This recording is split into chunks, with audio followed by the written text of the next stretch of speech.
책을 읽어도 남는 게 없다면 그것은 저자의 논리 구조를 놓쳤기 때문입니다. 안녕하세요. 북알고리즘입니다. 저희는 텍스트 앤 늪에서 생각의 설계도를 찾아내죠. 오늘 분석할 책은 데이비드 웰스의 신학 실종입니다.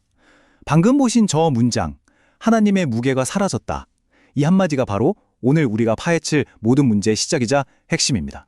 자, 본격적인 분석에 앞서서요. 영상 설명란에 있는 링크 한번 확인해 보세요. 오늘 우리가 분석할 저자의 전체 설계도를 담은 가이드 PDF가 있거든요. 이걸 옆에 딱 펼쳐두고 따라오시면 오늘 내용이 훨씬 더 선명하게 이해되실 겁니다. 오늘 우리는 데이비드 웰스의 아주 날카로운 논증을 3개의 핵심 알고리즘으로 나눠서 분석해 볼 겁니다. 첫째, 진리가 증발해버린 세상은 대체 어떻게 만들어졌는가? 둘째, 그 세상 속에서 진리를 지켜야 할 사람들은 어떻게 변질되었는가? 그리고 마지막으로 그 모든 게 사라진 텅 빈 자리를 무엇이 차지하게 되었는가? 바로 자아의 문제입니다. 웰스의 주장은 아주 명확한 인과관계의 사슬을 따라갑니다. 먼저 외부 환경이 어떻게 바뀌었나 보고요. 그 다음에 그 변화가 내부의 핵심 인물들을 어떻게 바꾸었는지, 그리고 그 결과 가장 본질적인 가치가 어떻게 사라졌는지를 차례대로 추적하는 거죠. 이 순서대로 그의 논리를 한번 따라가 보겠습니다. 자, 첫 번째 알고리즘입니다.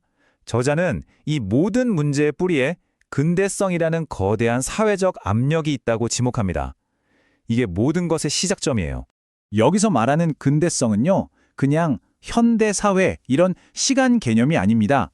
웰스가 말하는 근대성이란 절대적인 진리 같은 건 없고 모든 건 개인의 선택일 뿐이라고 말하는 것, 그리고 인간 스스로가 모든 것의 중심이라고 외치는 아주 강력한 세속적인 힘을 의미합니다. 이 변화를 아주 실감나게 보여주는 비유가 있어요. 옛날의 마을 공동체를 생각해 보세요. 거기선 모두가 하나의 도덕적 세계관을 공유했죠. 하지만 현대의 도시, 특히 콩나물시루 같은 지하철 안에서는 어떻습니까? 모두가 자기 스마트폰만 보면서 각자의 세계에 갇혀 있잖아요. 공동의 진리가 발붙일 틈이 없어진 겁니다. 그럼 그 결과는 뭘까요? 바로 진리의 사사화입니다. 무슨 말이냐면 신앙이라는 게 더 이상 모두가 인정하는 공적인 사실이 아니라 그냥 아이스크림 맛 고르듯이 나는 딸기 맛이 좋아, 너는 초코 맛이 좋구나 하는 개인의 취향 문제가 되어버렸다는 거죠. 그럼 두 번째 알고리즘으로 넘어가 보죠. 이런 외부의 거대한 압력이 교회 안의 핵심 인물들, 그러니까 목회자와 신학자들은 어떻게 바꿔 놓았을까요? 변화는 정말 극명합니다. 저자의 진단에 따르면 과거의 목회자는 하나님의 뜻을 해석하고 선포하는 신학자였어요. 하지만 지금의 목회자는 교회를 효율적으로 운영하는 경영자이자 성도들의 마음을 어루만지는 심리치료사의 역할에 더 집중하게 되었다는 겁니다. 신학자들은 또 어땠을까요? 그들은 점점 더 전문적이고 기술적인 영역으로 파고들면서 현실 교회의 삶과는 거리가 먼 말 그대로 상아탑 안에 갇히게 되었다고 저자는 지적합니다. 물론 저자의 논증에는 훨씬 더 복잡하고 정교한 분석들이 담겨 있습니다. 이런 구조적인 흐름을 한눈에 파악할 수 있는 도식들은 가이드 PDF에 모두 정리해두었으니까요. 더 깊이 들어가고 싶으신 분들은 꼭 참고해보세요.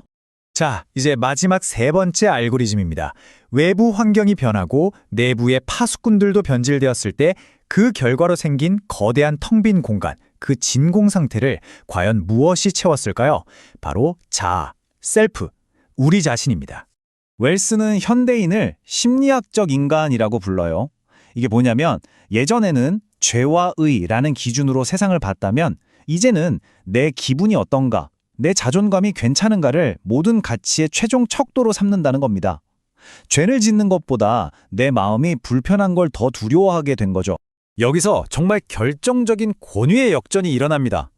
과거에는 하나님이라는 절대적인 기준에 내 삶을 비추어 봤다면 이제는 나의 필요와 나의 만족이라는 기준으로 하나님을 측정하고 평가하게 된 겁니다. 하나님이 왕좌에서 내려와 내 소원을 들어주는 램프의 요정이 되어버린 셈이죠.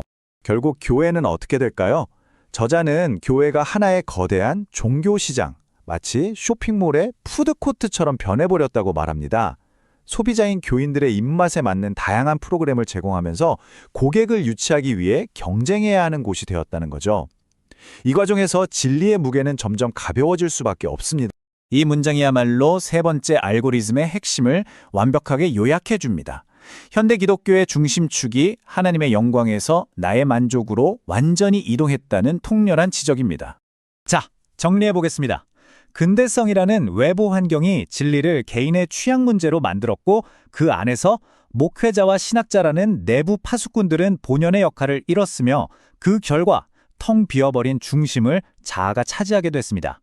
이 모든 논리가 가리키는 최종 결과가 바로 어떤 것에도 구속받지 않지만 동시에 어떤 방향으로도 나아갈 힘을 잃어버린 영적인 무중력 상태인 겁니다.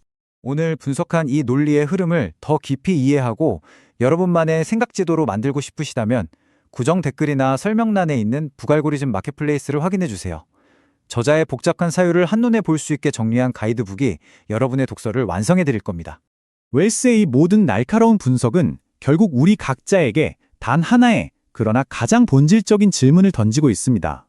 당신의 삶 속에서 당신의 하나님은 과연 얼마나 무겁습니까? 길 잃은 독서에서 꿰뚫는 독서로 복잡한 담론 뒤에 숨겨진 명쾌한 생각의 길. 지금까지 북알고리즘이었으며